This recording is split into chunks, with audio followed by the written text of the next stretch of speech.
Welcome, everyone. I am Stan, and I have a special guest today. Chuck. And I've known Chuck for quite a while. He decided to come over. He wanted to play Donkey Kong Country, so we're going to play Donkey Kong Country, the original, on the Super Nintendo. You can erase any of those games. None of those games. Well, maybe one of them was mine, but I doubt it. I'm not even sure where this copy of the game came from because it's not my original copy of the game. That disappeared years ago. I picked it up at some point, but I really do like Donkey Kong Country. Go ahead, man. Right. Crank it up. It's all you because I'm terrible at this game. So I'm pretty decent. Not going to call myself good, but one of my favorite games, definitely. Actually, franchises. It's incredible.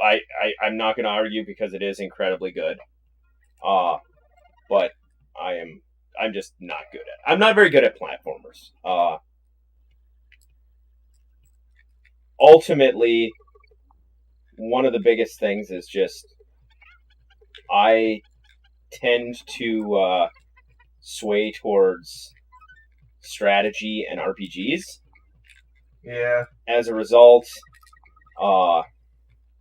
it's like I said, I'm not bad at it because this game is actually pretty forgiving. I mean, there's some stages that are really, really, really insanely difficult. Mm-hmm.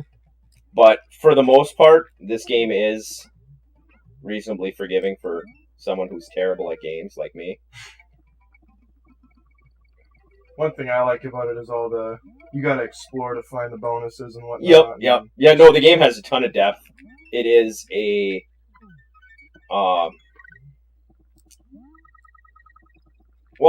graphically, it's solid. Especially for the Super Nintendo. Yep. When you start looking at the era, it's just a good game. It was well done. Graphically, sound, a really just cool game. And it was really enjoyable.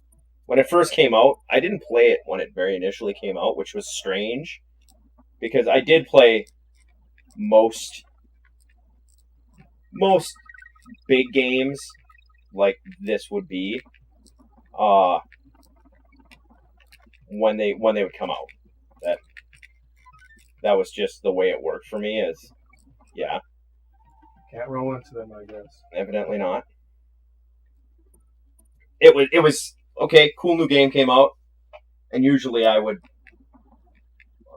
just buy it because when you're a kid, it's like, I got money, I'm going to spend it all on video games. There's no life requirements of me. But yeah, now things have changed some. So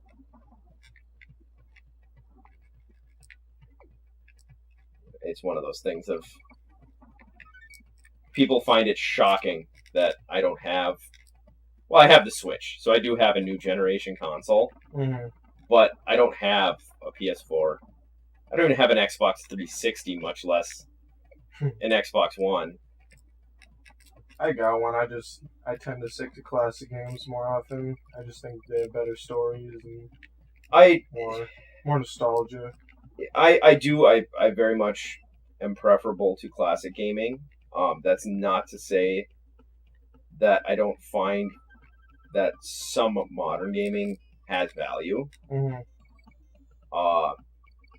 There's a lot of newer games that I thoroughly enjoy and that I will play fairly regularly. As of late, what do you do? As of late, it's been one of the games that actually has been eating a ton of my time. I picked up. Well, I didn't really pick it up because it's free, but I got Pokemon Quest on the Switch. Got that. I haven't played it yet. It's incredibly basic. I should be playing it for the channel, but I just didn't, and at this point I've been playing it for so long that it's not a real good example of the game, I guess. Just I'm at a point in the game that's a little bit too far into the game to make it make any sense. I mean, I have like 118 of the Pokemon already, so yeah, a little bit of depth in there. Yeah, But it did make me think I might actually do a long time ago, I was working on a Catch 'em All series for Pokemon, which I don't know if Rob still has, or Mark had the footage. I don't know if he still has the footage or not. But it was just going to be, I was going to play all the generations of Pokemon and capture all the Pokemon. Yeah. And that means that I'm going to have to play multiple playthroughs on multiple versions, both versions of the game to get all the starter Pokemon, and not just like, oh, I have a Charizard, so I have Charmeleon, and yeah. I'm talking an actual, I have all 150 Pokemon in my box. Yeah. And now it's kind of reinvigorated me to do something like that. I don't know when I'll get to it. Probably in the wintertime, because summer is just so damn busy. Yeah. But I think these water levels were, to me, this is where it really shines graphically. Mm-hmm. We're playing it, well, it technically is playing on an old CRT, but we're playing it on, I'm assuming you're looking at the LCD. Yeah, and not it actually does look a bit better. It looks better on the CRT. That being said, it doesn't look terrible on the LCD. Mm-hmm. It's a little bit washed, but it's not god awful. No, not by any means. I know that on my TV at my house, older games actually kind of look atrocious. But it's just kind of the price you pay. The old consoles were established and set up to run on.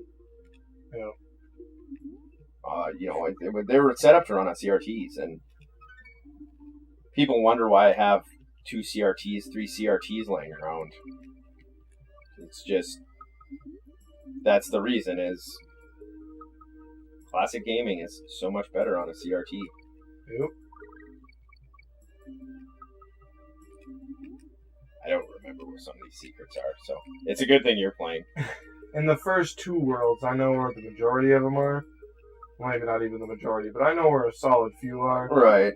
But as you get into the later worlds, I never really got into those when I was a kid, because you get stuck on, like, World 3. Yep. No, it's like any game.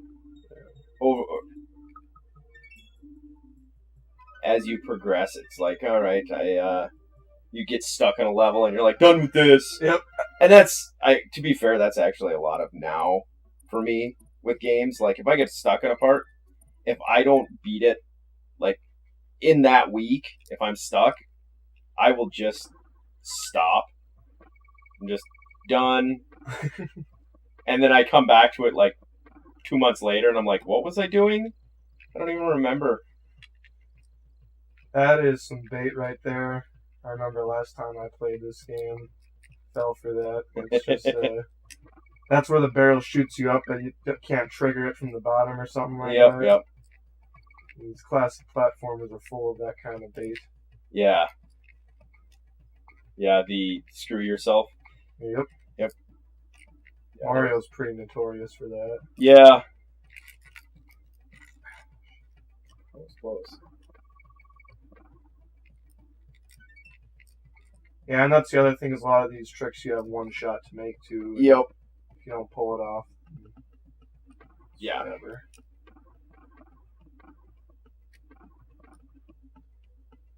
And everything is just, one thing I can say about this game is it's a lot more frame friendly than a lot of the classic games were. Yep.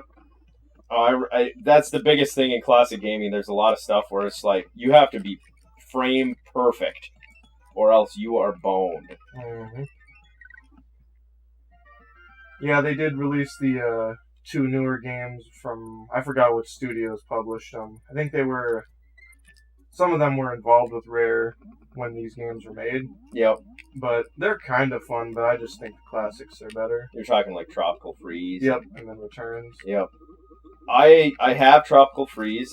I started playing it, but once again, it is a case of, I started playing Tropical Freeze. I got stuck really early on just because I was so I felt like I was playing a brand new game because it had been so long since I picked up a controller and played Donkey Kong. Yep. Well, played Donkey Kong Country because it's nothing at all like Donkey Kong. But Yep.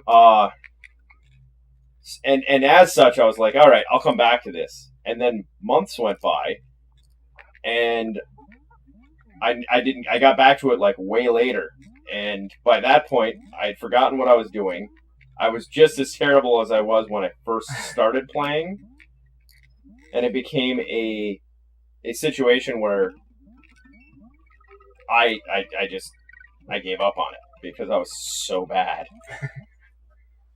And it just happens. So be it.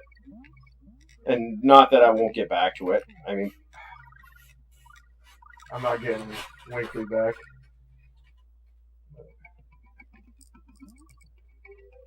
One of these ledges over here, you can jump over it and then you get... I think it might actually only be in the Game Boy Advance releases of these games, but you get to double your collections. Really? Yep. Might just be the Game Boy Advance version, so I'm not... Nope. Well, you can come over here, but... And it's here. Interesting. Yep. Found that one out. I'm not saying I never saw it, but I can tell you I haven't seen it recently. Maybe when I was very young. I always thought these were kind of fun there. Especially when you get later in the game, it's kind of a breath of fresh air. Yeah, it's different. A very interesting use of what they had to use, kind of. Yep. Because it's you were using limited sprites. You were, limited on what the hardware would allow. Mm-hmm. Doing something different like that, very much changes it up. I think my problem is I have like zero patience, so I always try to speed through the courses and then I'll end up dying. But right. Towards the later game, I end up getting a little more patient because die real quick. Yeah, because you have to. All right. We will pick it up in the next episode. You've already made it further than if me and Mark were playing. We would have made it in 14 episodes. So it's probably good we brought you on to, be a guest. So, all right, everyone. We will catch you all in the next episode. If you're enjoying the series, click that subscribe button. We are pushing to 125 by the end of August when our 72-hour live stream goes off. So thanks for watching. We will catch you all the next time. See ya. Screw yourself. You are boned. If you don't pull it off.